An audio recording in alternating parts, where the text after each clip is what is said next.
이누야. 실제로 정상세포가 암세포로 이제 변하는 과정은 굉장히 복잡한데 그 중에서도 가장 크게 관여하는 두 개의 큰 축이 있어. 그게 하나가 바로 발암 유전자라고 하는 거고 또 하나는 뭐냐면 암 억제 유전자라는 거야. 그래서 발암 유전자가 어떠한 이유로 돌연변이가 되어서 활성도가 높아지면은 암에 걸릴 확률이 높은 거고 또 반대로 암 억제 유전자가 항상 활성화가 좀 되어 있어야 되는데 어떤 돌연변이라든지 혹은 후속 유전학적으로 제 기능을 상실했어. 그렇게 되면 당연히 또 암이 발생될 가능성이 높아지는 거지. 근데 대부분의 암 환자들을 보면은 발암 유전자도 활성화가 많이 되어 있고 암 억제 유전자는 오히려 어떻게 되어 있어? 돌연변이가 되어서 제 기능을 상실되어 있는 경우가 거의 대부분이야. 그래서 단순히 발암 유전자 때문에 암이 되는 건 또 아니고 암 억제 유전자 때문에 암이 되는 것도 아니야. 이게 두 가지가 복합적으로 작용을 해야지만 암이 될 수 있다라는 거고.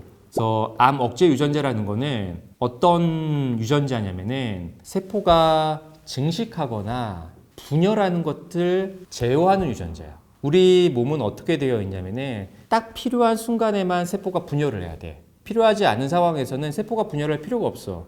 예를 들어서 이렇게 볼게. 내가 어떠한 이유로 칼에 베인 거야. 깊은 상처가 났네. 피가 철철 흐르고. 그래서 어쩔 수 없이 응급실에 가가지고 선생님께서 많이 꿰매줬어. 그럼 어떤 일이 벌어져야 될까, 여기에? 새살이 돋아나야 될 거 아니야. 그래야지 상처가 아물잖아. 그때는 세포가 어떻게 되겠어? 분열을 해야 돼. 이때 분열이 안 되면은 상처가 낫지 않게 되니까 위험에 빠질 수가 있잖아. 그래서 분열이 필요한 상황에서만 분열할 수 있게끔 하는 시스템이 갖춰져 있어. 여기에 P53이 아주 중추적인 관여를 해. 중추적인. 여기 보면 어때? 세포가 어떠한 이유로 정상적인 상황이 아니고 DNA가 돌연변이가 되었어. 혹은 저산소에 빠졌네. 세포가 정상인 상황이 아닌 상황이야. 이거를 갖다가 P53이라는 단백질이 발견하게 되면 일단 어떻게 하느냐. 세포가 분열하는 거를 막아버려. 생각을 해봐. 세포가 있는데 돌연변이가 되었어. 유전자가 좀 바뀌었네. 근데 얘가 수정되지 않고 정상으로 복원되지 않고 두 개로 분열해 버리면 어떻게 되겠어? 비정상적인 세포가 두 개 생겨버린 거잖아. 그렇지. 그럼 우리 몸에서는 더 위험한 상황이 벌어질 거잖아. 그래서 어떻게 하느냐? 일단 먼저 하는 거는 DNA가 돌연변이가 됐네. 그럼 이걸 먼저 수선하는 게 아니고 분열을 일단 막아버려. 당연하겠지? 그 다음에 어떤 일을 하냐? 이게 DNA가 돌연변이 됐다. 약간 DNA가 문제가 됐네. 라는 게 확인이 되면은 고칠지 말지를 판단해. 그래서 DNA 돌연변이의 정도가 심하지 않다라고 판단이 되면 P53은 그 DNA를 정상으로 돌려놔. 이걸 DNA 수선, 영어로는 DNA 리페어라고 하고 그 다음에 DNA가 잘 수선이 됐다. 이제 정상이다. 부모로부터 받은 유전자랑 이제 동일해졌다라는 게 확인이 되면 다시 어떻게 해? 그러니까 세포 분열을 잠깐 중지시켰던 것을 풀어서 다시 분열을 시작시켜. 좀 더 디테일하게 설명을 하면 볼게. 이게 셀 사이클이라는 거야. 이미지로 아주 잘 설명해 놨는데 이게 첫 번째 세포야. 그리고 요게 결과물이야. 이 세포랑 동일한 녀석들이 두 개가 생기는 과정이고 이거를 세포 분열이라고 표현을 하는데 만약에 여기에 있는 세포의 DNA가 변했어. 돌연변이가 됐어. 이 상태에서 분열이 되면은 분열된 세포가 두 개가 되겠지. 이것도 내비두면 어떻게 되겠어? 네 개가 되겠고 이것도 내비두면 여덟 개. 제곱수로 늘어난단 말이야. 그래서 이 P53은 이 DNA가 돌연변이 됐다는 게 확인이 되면 여기에서 일단 스탑시켜. 이 과정들이 일어나지 않도록 일단은 DNA 어레스트를 시키는 거야. 그 다음에 DNA를 수선할 수 있는지를 확인을 하고 수선이 가능해졌다? 그럼 이걸 풀어줘. 그럼 이 단계를 지나서 세포 분열이 일어나서 똑같은 딸세포 두 개가 만들어지는 과정이 벌어지는 거야. 근데 이러한 일들이 지금 이 순간에도 전 세계에 있는 모든 사람한테 하루에도 굉장히 많은 횟수로 벌어져. 왜? 우리 몸은 완벽하지가 않거든. 항상 돌연변이는 하루에도 수없이 많은 세포들이 생기거든. 그래서 굉장히 중요한 과정이고 이걸 볼게. DNA 수선하는 과정인데 보니까 어때? 여긴 아구가 딱딱딱딱딱딱 맞았는데 여긴 아구가 맞지 않았지. 이 염기 하나가 돌연변이가 된 거야. 돌연변이가. 그래서 P53이 이걸 확인을 하면 와서 얘를 이렇게 수선을 하는 거야. 그럼 다시 정상이 됐겠지? 그럼 다시 세포 분열을 이어가는 거야. 그런데 만약에 일단은 P53이 그 세포의 DNA가 이상하다라는 거는 확인을 했어. 그래서 일단 세포 분열은 막았어. 내비두면 이제 똑같은 이상한 세포들이 막 생기니까. 그래서 딱 확인을 해봤는데 이 DNA 손상된 정도 혹은 돌연변이 된 정도가 너무 광범위한 거야. 그래서 내가 이거를 수리하기에는 너무나 많은 자원이 필요하고 쉽지도 않은 상황이야.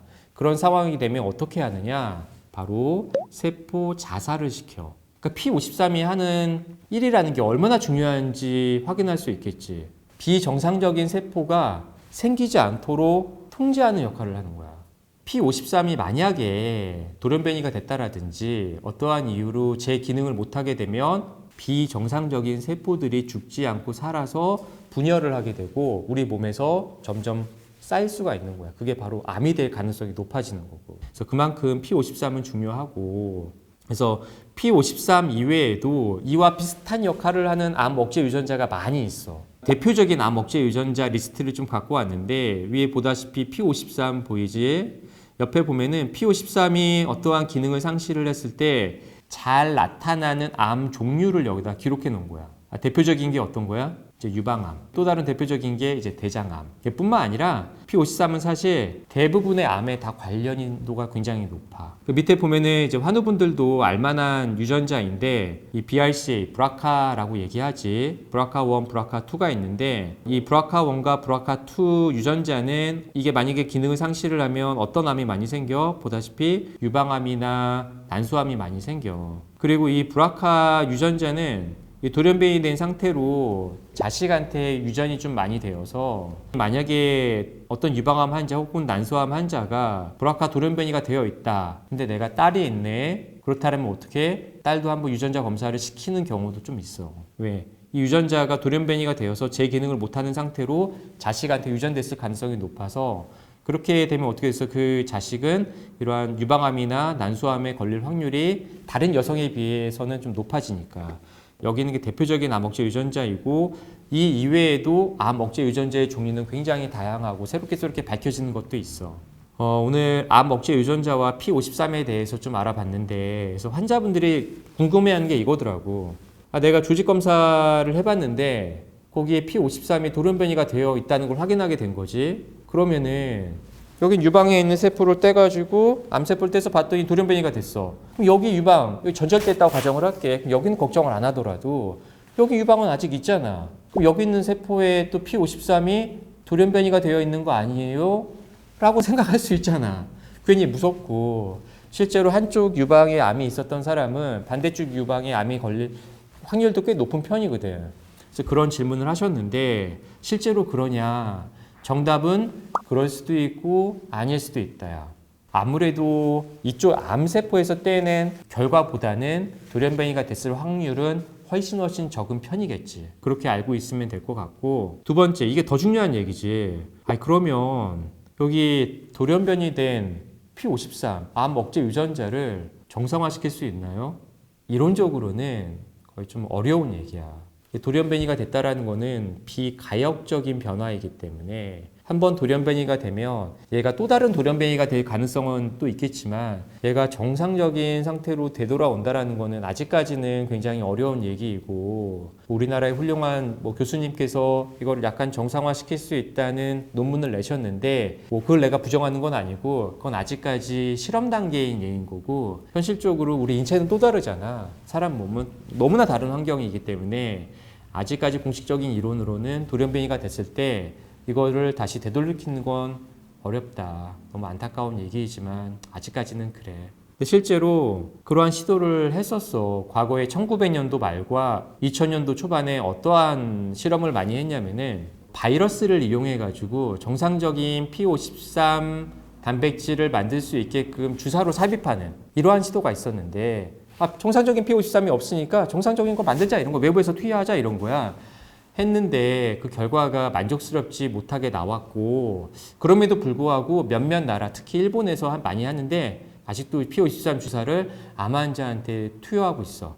또 하나는 뭐냐면은 약간 좀 후성 유전학적인 건데 대부분의 환자 예를 들면 수술적으로 절제하고 항암 반사를 해서 암세포는 다 죽었다라고 가정을 했을 때 P53이 돌연변이가 돼서 또 다른 재발이라든지 또 다른 곳에 암이 생기면 안 될 거 아니야. 그래서 세포는 계속 변할 수 있기 때문에 정상적인 세포라고 하더라도 나중에 무절제한 생활을 하거나 뭐 그렇게 되면은 P53이 돌연변이가 될 수 있단 말이에요. 여기가 그랬던 것처럼 엄마한테 뭐 태어났을 때는 정상이었을 거 아니야. 살다 보니까 돌연변이가 된 거지. 그래서 다른 정상적인 세포가 돌연변이가 되어서 암이 재발이 되거나 혹은 또 다른 암이 생길 가능성이 있잖아. 그래서 이것을 어떻게 하면 막을 수 있을까? 그런 생각도 분명히 하시는 분들이 계실 거란 말이야. 그래서 거기에 대해서 내가 답을 드리자면 이게 정답이 될 수 있을지 모르겠지만 후성 유전학적으로는 어느 정도는 케어할 수 있다고 나는 생각을 해. 그래서 우리 뭐 김지혜 원장님이 뭐 했던 유튜브라든지 내가 강의했던 유튜브라든지 여기에 보면 후성 유전학적인 내용들이 좀 담겨 있는데 아주 심플하게 얘기하면 그냥 생활 습관이야.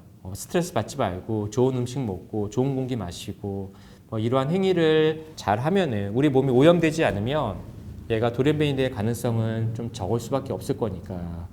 그리고 덧붙여서 내가 꼭 강조하는 거는 산소야, 산소. 저산소에 빠지면은 유전자가 돌연변이 될 가능성이 굉장히 많이 높아져. 그래서 음식으로도 많이 케어를 해야 되겠지만 저산소에 빠지지 않도록 어떤 관리를 하는 거는 난 적극적으로 추천할게. 그래서 그게 산소 챔버가 되건 뭐가 되건 할 수 있는 우리의 그 저산소를 조금 개선시켜주고 한 큰 틀에서는 혈액순환도 거기 끼워 넣어서 볼 수 있을 것 같은데 혈액순환을 좀 원활하게 해주고 우리 온몸 조직 곳곳에 세포 하나하나에 산소 공급이 잘 될 수 있도록 이러한 개선을 하면은 P53이라든지 이런 유전자가 돌연변이가 될 가능성을 낮추지 않을까라는 생각을 해.